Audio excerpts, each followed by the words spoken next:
Ok, bonsoir à toutes et à tous. Merci de votre fidélité à ce nouveau numéro des 60 minutes. Et pour cette soirée, 60 minutes reçoit pour vous le professeur Thierry Landou, un cadre de la société civile, un membre de la société civile, professeur d'université, penseur, écrivain congolais, acteur social.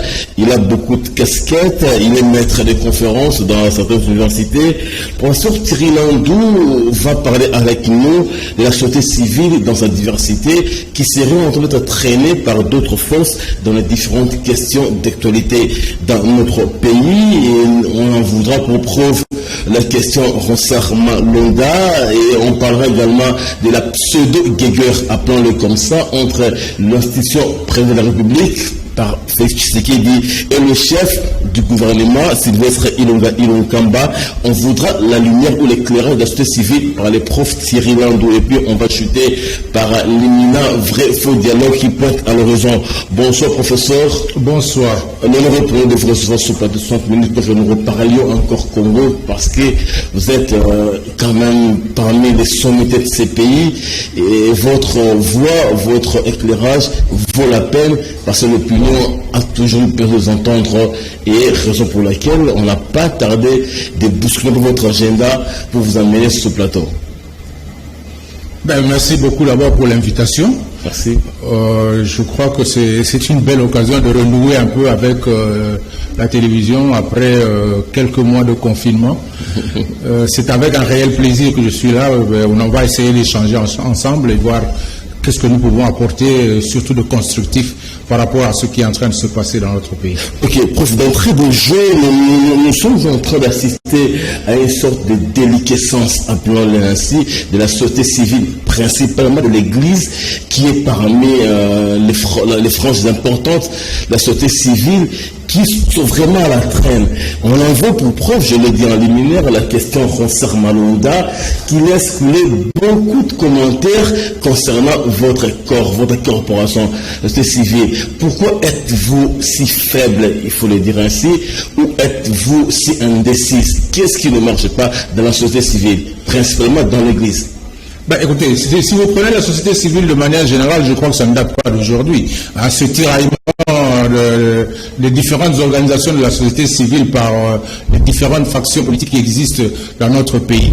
Vous avez déjà à l'époque de Mobutu une société civile qui était à la fois soit pro-gouvernement ou dans l'opposition. On avait une société civile qui était même financée par l'extérieur et une autre branche qui était financée par l'intérieur. Donc je crois que ça c'est quelque chose que l'on a vu au fil des années et qui continue jusqu'à aujourd'hui. Cela doit demeurer ainsi ad vitam aeternam? Non, malheureusement c'est pas ça qui fait la force de la société civile.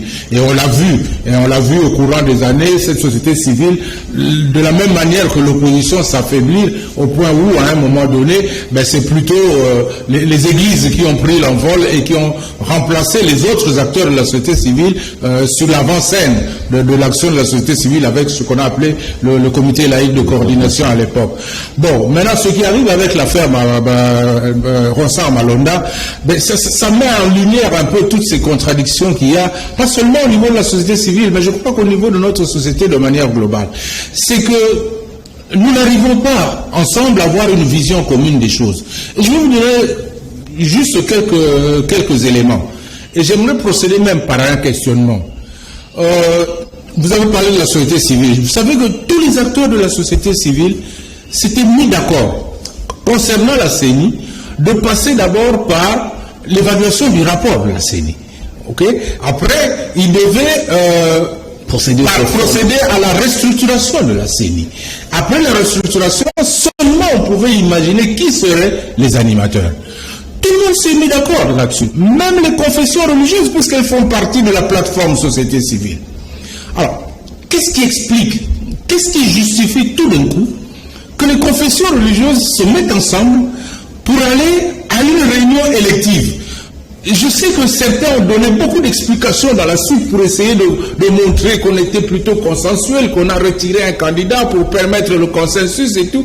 Mais le problème n'est pas là. Le problème, ce sont les prémices. Pourquoi on s'entend sur quelque chose et il y a un groupe qui va, comme dans la clandestinité, faire autre chose? Et ce groupe-là, c'est parmi... Enfin, c'est le groupe représenté par les confessions religieuses. Donc, ceux qui sont des représentants d'une certaine moralité, si pas d'une moralité certaine, au niveau du pays. Alors, que se passe-t-il? Alors, deuxième élément, moi je me dis, mais écoutez, on passe au vote. Pour ne prendre que mon église, l'église catholique, on dit qu'on n'a pas voté. D'accord, ne n'utilisez pas le terme voter. Mais vous passez à la désignation de quelqu'un. Et chacun de vous vient à la réunion avec un candidat en poche. S'il vous plaît. Et quand vous arrivez et qu'il y a 8 personnes qui doivent passer à la désignation et que vous êtes seul, si vous ne faites pas les bonnes alliances, ben, il ne faut pas être naïf. Vous ne passerez pas, votre candidat ne passera pas. Et c'est ce qui s'est passé. Alors, je vous pose une autre question. Imaginons qu'au moment de la désignation, que le candidat de l'église catholique ait été désigné. Est-ce qu'on aurait eu tout ce buzz que nous avons aujourd'hui? Je ne pense pas. Donc je crois qu'il y a quelque chose qui a dysfonctionné et qui reflète au fait comment nous fonctionnons dans notre société. Même dans les alliances politiques, c'est la même chose. On s'entend sur une chose et lorsqu'on doit passer à l'application, eh bien là on commence à tergiverser, certains commencent à faire des arrangements particuliers et rien ne marche. Et au-delà de l'épisode-là, qu'on peut qualifier de raté, parce qu'on se rend compte aujourd'hui que désigner Vincent Malonda n'aura pas été une solution, aussi bien pour les politiques d'une certaine classe que pour la société civile. Mais là, on est dans un vase clos finalement. Qui prend les arrêts de cette histoire-là? Est-ce les églises via la société civile ou les politiques ou qui? Parce que là, il y a un silence radio. Le Parlement, l'Assemblée nationale a préconisé l'entérinement. Le chef de l'État ne veut pas prendre l'ordonnance et là on est bloqué. Non, je crois qu'on n'est pas bloqué. On est bloqué juste parce que nous aimons beaucoup ces situations-là où on pense qu'on est bloqué. Non, la situation, elle est simple. Il y a un rapport de la CENI qui a été présenté au niveau de l'Assemblée nationale. Mais suivons les choses de manière méthodique. C'est simple. Ce rapport sera discuté à l'Assemblée nationale. Après discussion de ce rapport, eh bien, on va passer à la restructuration de la CENI. Et ça peut se faire. C'est pas un problème de conflit entre les différentes parties de la société civile. C'est question de voir à partir du rapport, ben, s'il y a des problèmes, il faut auditer la CENI. Mais l'audit de la CENI, c'est quelque chose de normal. L'Assemblée nationale peut décider de cela au regard du rapport qu'on lui aura fourni. Et puis, il y a plusieurs acteurs de la société civile et institutions qui ont fait un travail d'évaluation du rapport de la CENI. Mais tous ces travaux, il faudrait les transférer, les amener au niveau de l'Assemblée nationale et les faire porter par des députés qui, eux, pourront participer à ces débats-là.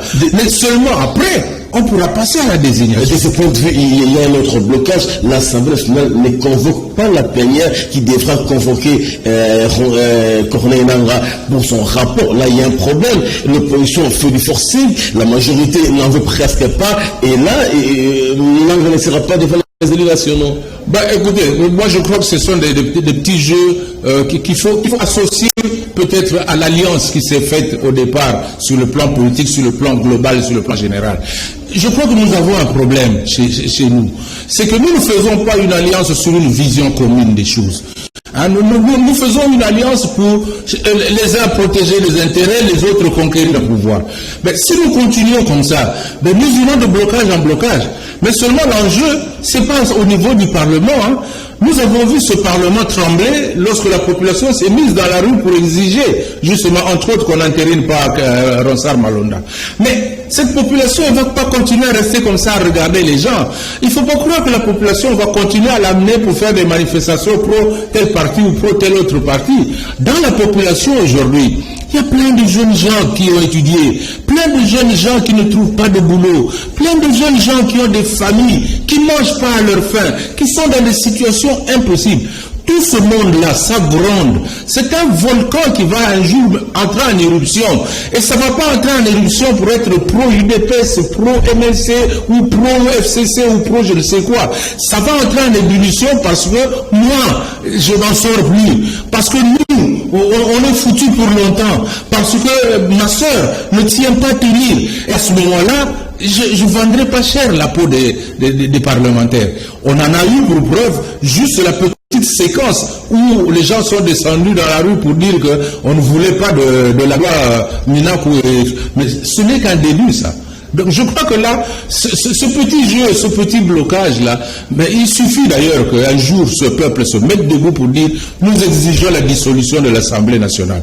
3-4 jours de sit-in, de marche dans ce pays pour dissoudre l'Assemblée nationale. Et le président sera devant un fait accompli. Hein. Il n'ira pas chercher le consensus au Parlement ou au niveau du Sénat pour pouvoir arranger les choses. Non.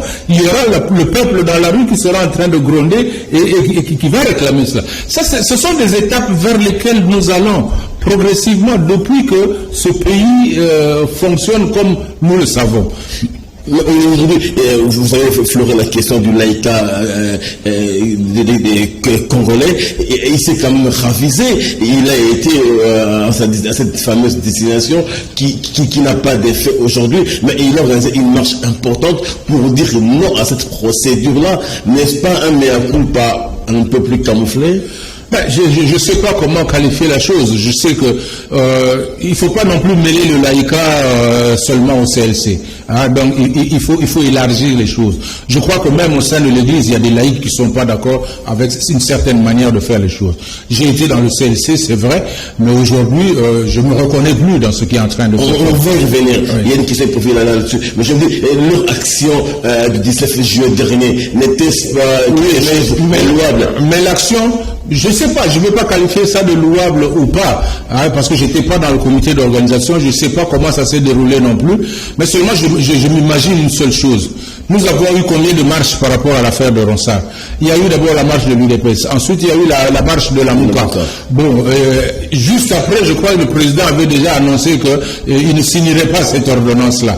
Alors, le problème, c'est que le CLC fait une marche pour faire quoi à ce moment-là? Il y a même un communiqué de mise au point du CLC où ils disent eux-mêmes que malgré le fait que le président ait déjà signé, il marchait quand même pour. Donc c'est un peu tout ça, quoi. C'est que derrière même les marches, quand on regarde de près, Ronsard a servi juste de prétexte. Hein? Pour l'UDPS, par exemple, moi, dans ma lecture des choses, c'est que, bon, vous avez là un secrétaire général du parti qui vient d'être débouté de l'Assemblée nationale et qui, en interne au sein du parti, a des soubresauts. Ben, une marche comme celle-là, c'est une occasion pour lui de bomber le torse et dire que je contrôle encore la situation, et il se présente et il est dans la rue, il est soutenu, il lance un message au niveau de son parti et il lance un message au niveau de ses collègues qui sont à l'Assemblée nationale. Pour la Mouka, ben, c'est évident aussi. Hein, quand le président Jean-Pierre vient avec toute sa famille à Kinshasa pour faire une manifestation au nom de la Mouka, ben, la question qu'on se pose, c'est finalement ce leadership au sein de la Mouka, ben, il va dans quelle direction?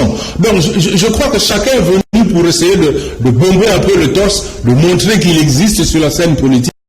Bon, la suite, évidemment, je sais que ça va finir par des tractations comme on en a l'habitude dans ce pays. Alors aujourd'hui, on peut déboucher sur quoi? On doit repartir vers la société civile après le rapport de Nanga, après les réformes tant clamées par la classe politique, et puis désigner quand même quelqu'un. On va arriver à ça, quoi que l'on dise, quoi que l'on fasse, ça sera ça l'assaut final. Oui, mais c'est-à-dire qu'il faudrait respecter les règles du jeu, c'est tout. Le problème chez nous, c'est comme si on procédait, comme s'il n'y avait pas des textes de loi régissant tout ça. Les textes sont là, mais le problème c'est que nous ne sommes jamais de bonne foi lorsqu'il faut les appliquer. Et tant qu'une nation continuera à fonctionner comme ça, mais ce sera un non-État. On peut clamer partout que nous sommes un État de droit, que nous sommes une république démocratique, mais si dans notre fonctionnement il y a autant de dysfonctionnements, ben ça ne marchera jamais. Les textes sont clairs. Au moment de la désignation, nous sommes là en face d'une institution citoyenne, la CENI. Le seul problème qu'on a aujourd'hui pour la désignation des membres de la CENI, c'est que ce n'est pas l'intelligence des gens. Parce qu'il y a des gens qui nous disent nous avons suffisamment d'expertise en matière électorale. Ce n'est pas ça l'enjeu. L'enjeu, c'est d'avoir des personnes qui soient capables de résister aux pressions politiques, d'avoir des personnes qui, sur le plan moral, sur le plan éthique, sont porteuses de certaines valeurs et sont convaincues. Ils peuvent fédérer tout le monde. Et ils peuvent fédérer tout le monde. Bon, fédérer dans des moments comme ceux-ci, bon, je ne sais pas s'ils y arriveront, mais au moins des personnes qui restent sur la ligne droite par rapport à ce que nous devons faire en termes d'intégrité pour offrir une chance justement aux futurs responsables de ce pays d'être des gens élus de manière légitime et mettre fin à cette perpétuelle crise de légitimité que nous connaissons dans notre pays. Dans ce profil, dans ces portraits robots que vous dressez là, et pensez-vous qu'Ironsa Malonda ne fait pas l'affaire? C'est pas l'homme de la situation? Ben, c'est pas à moi de penser, je suis même pas électeur de Ronsard Malonda. Mais il est un fait, c'est que, bon, si par exemple les gens se sont mis d'accord que pour remplacer Nanga, on ne voulait plus des gens qui ont appartenu à l'ancienne équipe, c'est qu'on leur reproche des choses. Et je crois que l'évaluation du rapport de la CENI et des acteurs de la CENI au niveau de l'Assemblée nationale pouvait éclairer les choses davantage avant même que les uns et les autres se présentent comme candidats.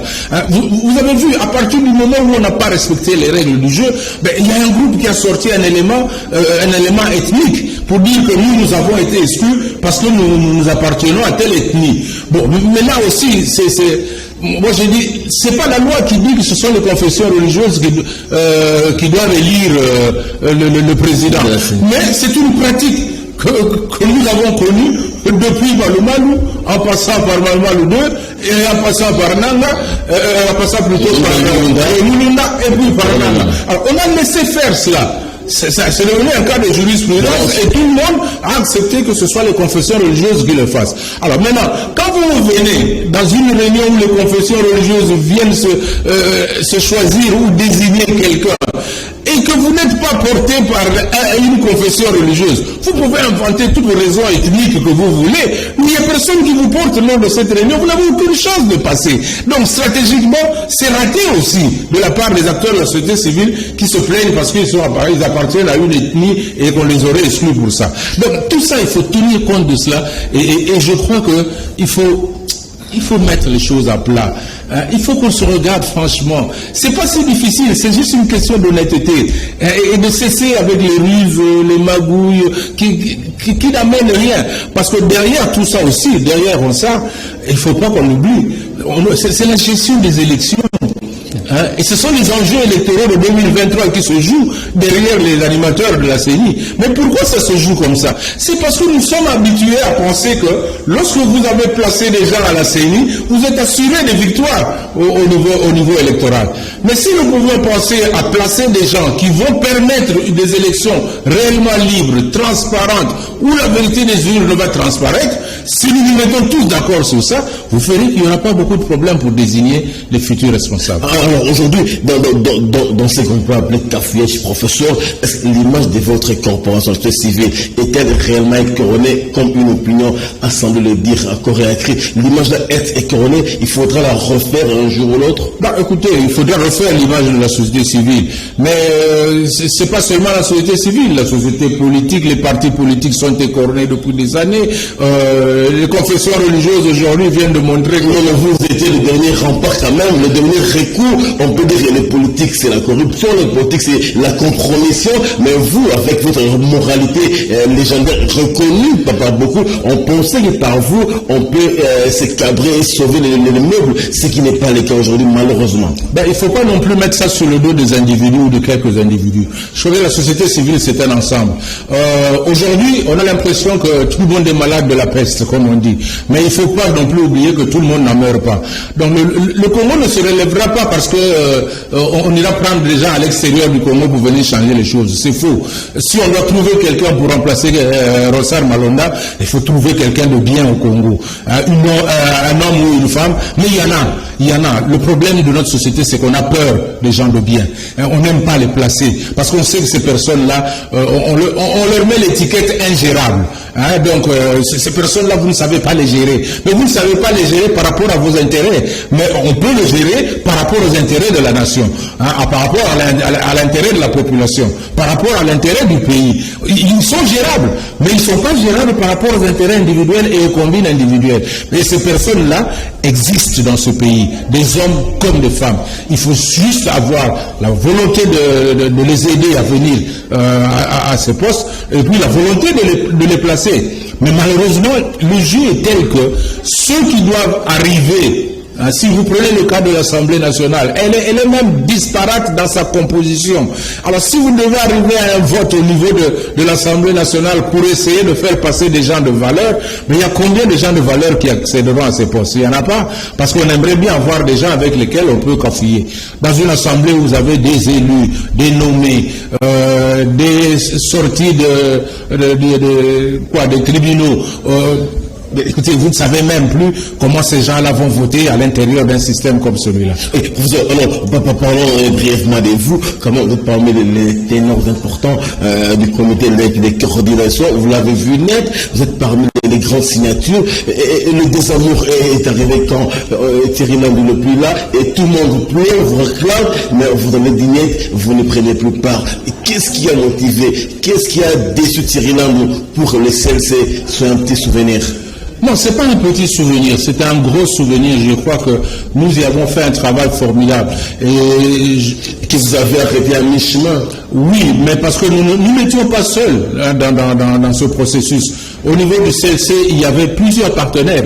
Il y avait entre autres l'église officielle, la hiérarchie de l'église. Vous vous souvenez que les marches se faisaient à partir des paroisses. C'était ça notre base au CLC. Et à partir du moment où l'église, après la 3e marche, décide qu'il n'y ait plus de marche à partir des paroisses, moi personnellement, je me suis dit stratégiquement, mais il n'y avait plus de base. Donc il fallait plus continuer le processus. Peut-être on a désacralisé l'église, on a tiré dans l'église et les laïcs ont eu peur que les gens meurent pendant les marches. Et quand on désacralise des lieux de culte, c'est de la profanation. Oui, c'est vrai, mais je crois aussi qu'en tant que chrétien, l'église ne devait pas s'attendre à autre chose dans une action comme celle-là.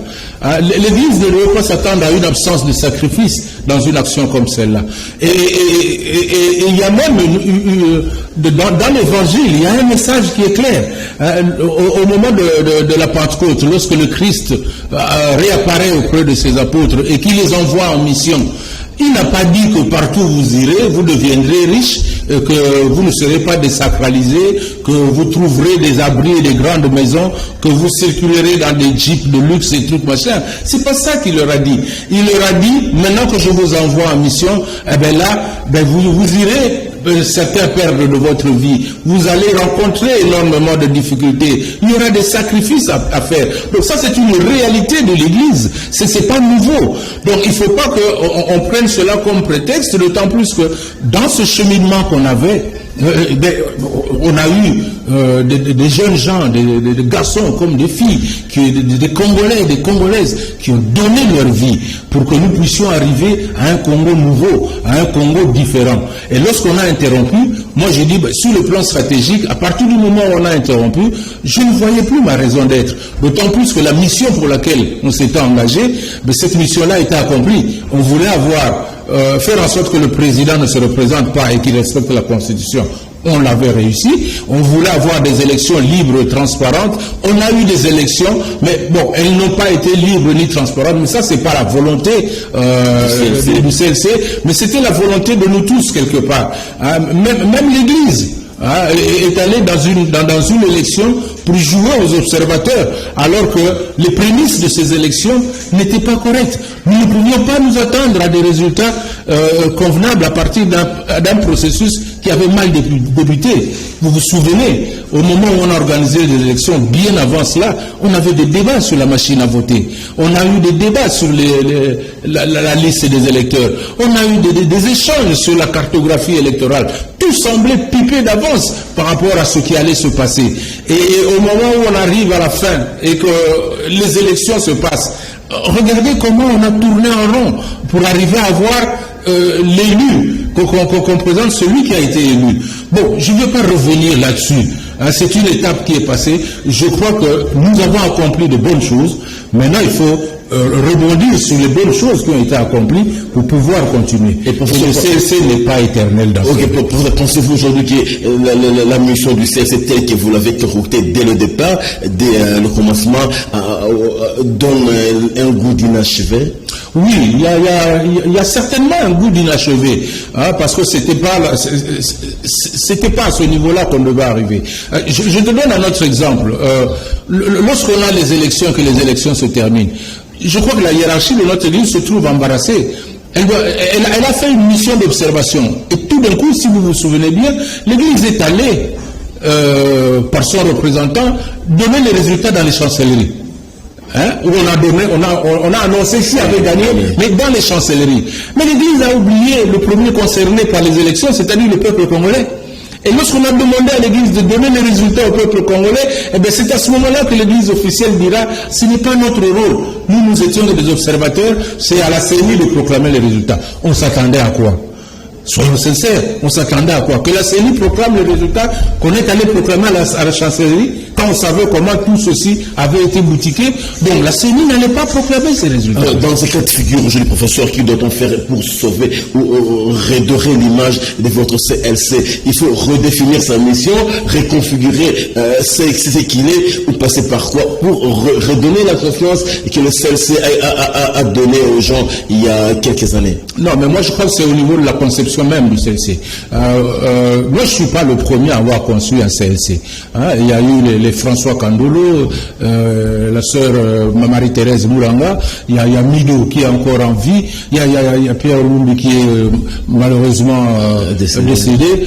Donc il y a plein de monde, il y a eu le groupe Amos, le groupe Jérémie, il y a plein de groupes qui étaient impliqués dans ce processus. Mais je crois que ce qui change un peu aujourd'hui, c'est que le CLC, pour moi, dans ma conception des choses, c'est une structure qui n'est pas faite pour durer.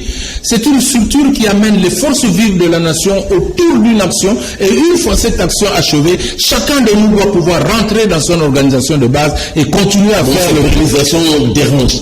Oui, mais cette pérennisation va vous pousser à vous structurer, à créer des coordinateurs nationaux, alors que c'est une structure de la diocèse de Kinshasa. Vous voyez, vous entrez déjà dans un jeu qui correspond pratiquement à ce que les politiciens vous voulez des ponctuels. Non, la mission était terminée, et à ce moment-là, chacun de nous pouvait aller. Regarde, le CLC s'est impliqué dans la vérité des urnes. Aujourd'hui, qu'est-ce que le CLC doit dire par rapport à ça? On n'a pas de réponse. L'Église elle-même ne dit plus rien par rapport à cela. Le CLC dit quoi?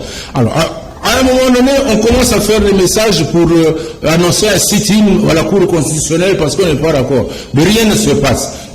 Quand vous allez comme ça de bourde en bourde, les gens n'ont plus confiance en vous. Et vous détruisez tout le travail que vous avez fait auparavant. Aujourd'hui, je crois que il y a des gens qui commencent à se poser des questions sur le CLC. Quand le CLC fait une marche avec des drapeaux, avec des uniformes, comme des partis politiques, je crois que là, c'est comme si c'était une partie de dérive.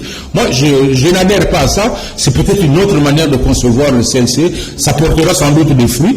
Il faut laisser les autres tenter une autre expérience et sans nécessairement la partager. Et dans ces cas, comment Thierry Landau contribue au rayonnement de la chose publique, au rayonnement de la démocratie, au rayonnement d'une société juste et équitable, parce que vous quittez le CLC, vous êtes un des ténors, vous le quittez, on a besoin de vous. Le prof Isidore Ndawe l'a dit à maintes reprises, Justin Okana l'a dit, vous n'êtes toujours pas là. Et comment pensez-vous contribuer pour ce que nous recherchons, la fin de la crise de légitimité, une société juste, une démocratie, on ne peut plus parfaite. Vous le faites comment? Mais je continuerai à le faire comme je l'ai toujours fait. Je suis un animateur à la base des organisations de la société civile, j'éduque, je forme. Ce qui s'est passé avec le CLC, c'est un moment de mobilisation où nous avons mis nos énergies pour être sur le terrain.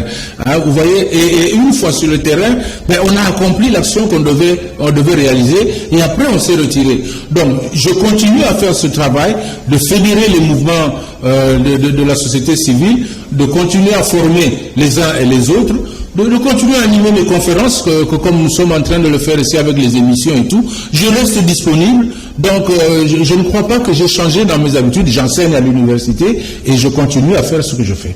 Et si vous consultez pour une raison ou autre, vous pourrez leur apporter votre voix, votre expertise, votre éclairage? Dans sa formule actuelle, je ne vois pas ce que je peux faire. Dans la formule actuelle, je crois qu'on s'est, à mon avis, on s'est écarté de la voie dans laquelle on s'est. Et si on revenait au premier sentiment? Non, rétrograder, souvent, ça fonctionne pas. Okay. C'est une structure, c'est ça que bon, peut-être que c'est moi qui ne comprends pas, mais c'est une structure qui a été créée par l'archidiocèse de Kinshasa. C'est pas une structure nationale, même si nous avons eu une ampleur nationale et même à l'extérieur. Mais là, c'est la population. Les gens se sont organisés. Contrairement à ce qu'on pense, c'est pas le CLC qui a organisé les choses. C'est une population qui en avait marre, qui avait juste besoin d'un groupe pour pouvoir sous-tendre cette action-là, porter l'action, les aider à porter l'action. Mais sans ce groupe-là, on n'est rien. On n'est rien. On va faire quoi? Quelle action on va mener? Ok, professeur, nous pouvons prendre la deuxième, l'avant-dernière partie de notre mission consacrée. Vous êtes quand même analyste de la chose publique, de la société. Aujourd'hui, on est en face d'une pseudo-guerre, appelons-la crise peut-être, ou incompréhension, ou un imbroglio entre au sommet de l'État, le chef de l'État et son chef de gouvernement. Ça ne marche presque pas. Si vous avez été donné le loisir ou le luxe de faire un conseil aux uns aux autres, on passe par quoi pour éviter au pays cette imminente crise institutionnelle? On peut passer par quoi? Ben, je suis moi-même un peu ahuri par ce qui est en train de se passer. Je me rappelle, j'ai rencontré un jeune garçon qui, en discutant, il m'a sorti son cours d'histoire du Congo. C'est un jeune homme qui est au secondaire. Il dit, mais papa, j'ai l'impression qu'on arrive à avoir une situation où Kasavubu révoque Lumumba et Lumumba révoque Kasavubu. Tu sais, ça m'a frappé qu'un jeune homme de 18 ans se dise, ah, il dit, mais où est-ce que tu as vu ça? Mais j'ai vu ça dans les livres d'histoire du Congo. Il paraît qu'à un moment donné, on a eu une crise comme celle-ci, et que Kasavubu a révoqué Lumumba, que Lumumba aussi a révoqué Kasavubu. Et ça donne cette impression-là. Ben, si déjà un enfant à ce niveau-là commence à avoir une impression comme celle-là, après plus de 60 ans d'indépendance, et ça signifie que quelque part, le monde politique, l'élite congolaise, ne tire jamais des leçons du son passé. Ça, c'est le premier élément. Le deuxième élément, c'est quoi? C'est que ce conflit arrive pourquoi? Mais c'est tout simplement parce que on ne sait pas se mettre d'accord au moment où on fait une alliance. Les gens font une alliance sur des choses précises qui vont dans la direction du bien de la nation, pas des choses précises qui vont dans la direction des intérêts individuels. On ne fait pas une alliance pour cacher, pour protéger ses intérêts, ce qu'on a eu dans le régime passé. On ne fait pas une alliance non plus pour essayer de consolider le pouvoir que je viens d'avoir. Non, on va dans une alliance parce qu'on s'est mis ensemble, on a dit pour le bien de la nation, voici ce que nous voulons construire. Si nous disons que nous voulons construire ensemble un état de droit, mais nous devons savoir quelles sont les implications, ensemble, des implications de l'état de droit. On ne doit pas être surpris au moment où on commence l'application pour dire « Ah, on nous en veut ». Mais non, si vous avez des histoires à cacher et que tout d'un coup la justice les découvre, mais puisque nous avons opté pour l'état de droit ensemble, laissez la justice suivre son cours et éclairer justement la lanterne de la nation par rapport à tous ces dossiers-là. Et si nous voulons aller au pouvoir aussi, c'est pas le pouvoir pour le pouvoir. L'enjeu aujourd'hui, c'est pas seulement gagner les élections en 2023 et s'accrocher à toutes les structures. Non, l'enjeu, c'est construire le pays jusqu'en 2023 pour qu'au moment du bilan, on puisse dire voici ce que nous avons fait de bien. Voici ce que cette coalition a amené de nouveau dans le pays. Aujourd'hui, on est parti dans un conflit. Ce conflit, vous savez, dans ce genre de conflit politique, avec des tiraillements tels que je suis en train de les voir, avec, dernièrement, j'ai vu dans le réseau, j'espère que c'est juste un truc de réseau et que c'est pas vrai, j'ai vu un général réunissant ses fidèles, comme on dit. Non, c'est du vrai, c'est les vidéos vraies, réelles, qui existaient. Si c'est vrai, les généraux John Mumbi. Alors, si un général, ou un officier supérieur de notre armée, se met devant des fidèles, et des fidèles qui ne sont pas ces militaires, mais des fidèles, c'est-à-dire les gens s'attribuent principalement. Je n'en sais rien, mais enfin, il se met devant ses fidèles, et là, il fait une déclaration où il dit carrément qu'il n'est pas un mouton. Donc, c'est comme si on était devant un rebelle, quoi, qui est en train de lancer des invectives à son président de la République. Mais on construit quoi à ce moment-là? On construit quoi? Qu'est-ce qu'on veut? On va arriver à quoi? Et moi, j'ai peur. Ce genre de situation me font peur parce que je ne connais pas ce qui va se passer demain. Et nous risquons dans ce pays, tout bêtement, de retomber sur un intrus qui va prendre le pouvoir avec tout ce qu'il y a comme tumulte et s'imposer et nous replonger dans une autre dictature parce que même l'extérieur va le soutenir pour dire écoutez, il faut remettre de l'ordre, on a besoin de quelqu'un de fort. De départ, cette analyse, cette esquisse de réponse, on peut conclure que le départ a été faussé, l'alliance serait contre nature. Il ne fallait pas passer par là, d'autant plus qu'il fallait quand même une coalition. Il y avait une majorité à côté, il y avait un problème de l'autre, il fallait quand même une coalition. Oui, mais c'est ça. Le problème, c'est quoi? C'est que moi, je ne suis pas contre une coalition. Je ne dis pas que c'est contre nature. Hein? Le problème, c'est que lorsqu'on fait une coalition, ben, il faut qu'on se mette d'accord sur ce qu'on veut faire ensemble. Mais on ne se met pas d'accord autour des intérêts individuels. On se met d'accord autour des intérêts de la nation. Et je crois que c'est peut-être ça qui a manqué et qu'on commence à découvrir aujourd'hui. Okay. Parce que quand on va devant des questions qui concernent la nation, on sent bien que tout le monde explose. Il y a un camp qui n'accepte pas. Mais il n'accepte quoi? Qu'est-ce qu'il n'accepte pas? Le bon sens? On ne trouve plus de bonne foi dans l'action que l'on mène. Et s'il y a quelque chose à repenser, bon, si les membres de la coalition, parce que vous savez, c'est ça qui est tragique. À un moment, vous avez des tensions énormes, et puis tout d'un coup, vous avez une déclaration que nous soutenons la coalition, et un autre qui dit non, ça ne tombera jamais. Mais bon, tout ça, c'est comme si on jouait au chat et la souris, jusqu'au jour où on dira, ben, la coalition, on n'en veut plus, et chacun ira dans sa direction. Mais est-ce qu'on ira dans sa direction pour le bien de ce pays? Je n'en sais rien, je l'espère. Aujourd'hui, si la société civile était appelée à jouer le sapeur-pompier, prenons-le entre guillemets, ou le médiateur principal, est-ce que ce rôle-là lui convient pour le mieux? Non, aujourd'hui, la société civile est mal placée pour jouer ce rôle de sapeur-pompier. Parce qu'elle est foncièrement divisée aujourd'hui. Elle ne sait même pas à quel sens se vouer elle-même. Avant de jouer sapeur-pompier, il faut d'abord construire sa propre maison.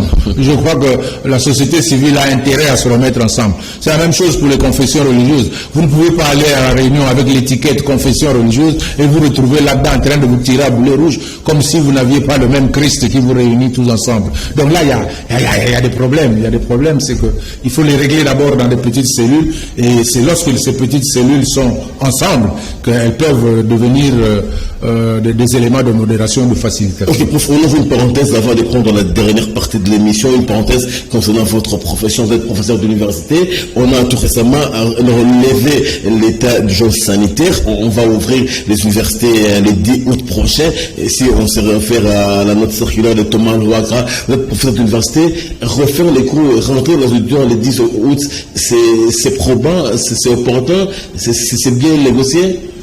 Bon, vous savez, il y a une marge entre une décision politique et la faisabilité de la chose.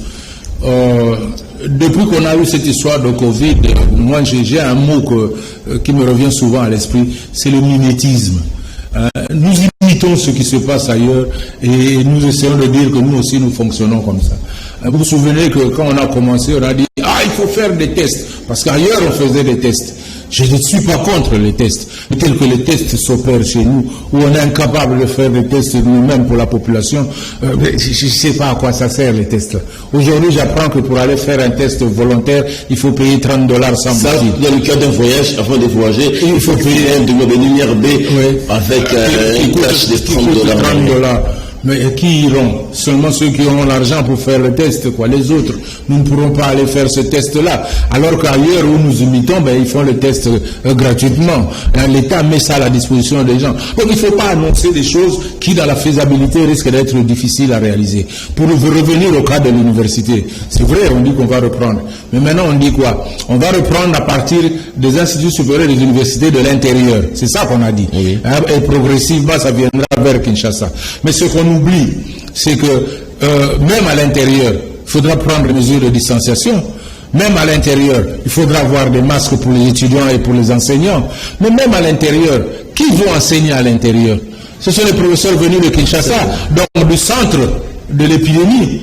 Nous qui venons du centre de l'épidémie, nous allons maintenant circuler à travers le pays sans avoir eu des tests convenables et nous irons enseigner et peut-être que nous deviendrons des propagateurs justement du virus.